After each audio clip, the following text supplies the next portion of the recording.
بھول جاتا ہوں۔ اعوذ باللہ من الشیطان الرجیم، بسم اللہ الرحمن الرحیم، الحمد للہ رب العالمین۔ ویسے ہماری جو متن کے اندر مطلب موجود تھا وہ اس میں تمام ہو گئی تھی۔ علامہ ہلی و جناب فاضل مقداد انہوں نے فقط اس حد تک بحث کی کہ انسان اپنے افعال میں مختار ہے۔ 3-4 برہان انہوں نے ذکر کیے اس میں اور بحث کو تمام کر دیا۔ اشاعرہ کے نظریے پہ رد وہی برہان ہیں کہ جو ہم نے کتاب میں پڑھے ہیں، کیونکہ اشاعرہ قائل ہیں کہ انسان جو ہے وہ اپنے افعال کا فاعل نہیں ہے۔ جو بھی فعل انجام پاتا ہے انسان کی طرف سے، حقیقت میں اس کا فاعل جو ہے وہ خداوند متعال ہے۔ تو جب ہم نے ان 4 براہین کے ذریعے ثابت کر دیا کہ انسان اپنے افعال میں مختار ہے، تو اشاعرہ کا نظریہ باطل ہو جاتا ہے۔ انشاءاللہ آپ جب تفصیلی کتابوں کی طرف رجوع کریں گے تو اشاعرہ نے اپنے اس دعوے کو ثابت کرنے کے لیے متعدد دلائل سے استفادہ کیا ہے۔ دلیل جو ہے فلسفی، اس سے بھی استفادہ کیا، یعنی عقلی دلیل سے بھی استفادہ کیا ہے، قرآنی دلیلوں کو بھی جو ہے وہ زیادہ ذکر کیا ہے انہوں نے۔ مثلا ان میں سے ایک آیت جو ذکر کرتے ہیں یہ اپنے مدعا کو ثابت کرنے کے لیے، وہ یہ آیت ہے کہ واللہ خلقکم وما تعملون، خداوند متعال وہ ہے جس نے تمہیں خلق کیا ہے، وما تعملون، اور جو ان چیزوں کو تم انجام دیتے ہو۔ اب یہاں سے وہ یہ استدلال کرتے ہیں کہ وما تعملون یہاں مراد انسان ہے، یعنی انسان جن افعال کو انجام دیتا ہے ان افعال کا بھی خالق کون ہے؟ خداوند متعال۔ اس آیت سے استفادہ کرتے ہیں جی اشاعرہ۔ وہ کہتے ہیں کہ یہ آیت ہمارے مدعا کو ثابت کر رہی ہے، ہم بھی قائل ہیں کہ ہمارے افعال کا خالق خدا ہے، ہم نہیں ہیں۔ یہ آیت بھی وہی کہہ رہی ہے، واللہ خلقکم وما تعملون۔ اسی طریقے سے ایک اور آیت سے یہ استفادہ کرتے ہیں، خداوند متعال نے جو خالق ہونے کی آیات ذکر کی ہیں اس خالقیت میں اطلاق پایا جاتا ہے۔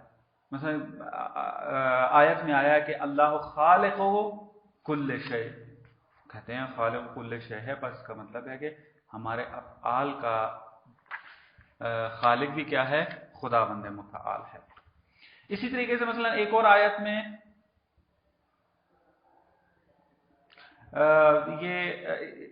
اس قسم کی آیات سے جو ہے وہ اسی طریقے سے یہ استفادہ کرتے ہیں۔ ایک اور آیت ہے سورہ فاطر کی، وہاں پہ صراحت سے ذکر کیا گیا ہے حل من خالق غیر اللہ، یعنی استفہام استنکاری، کہ آیا خدا کے علاوہ بھی کوئی خالق ہے؟ بس اگر آپ قائل ہو جائیں کہ انسان اپنے افعال کا خالق ہے تو پھر اس آیت کے زمرے میں آ جائے گا۔ خدا کہہ رہا ہے حل من خالق غیر اللہ، استفہام انکاری کیا ہوتا ہے؟ نہیں ہے یا پس معلوم ہوا کہ اس کائنات میں جتنے افعال انجام پا رہے ہیں انسان کی طرف سے، ان کا خالق جو ہے وہ خداوند متعال کی ذات ہے۔ یہ ان کے بعض جو ہیں وہ قرآنی دلائل ہیں۔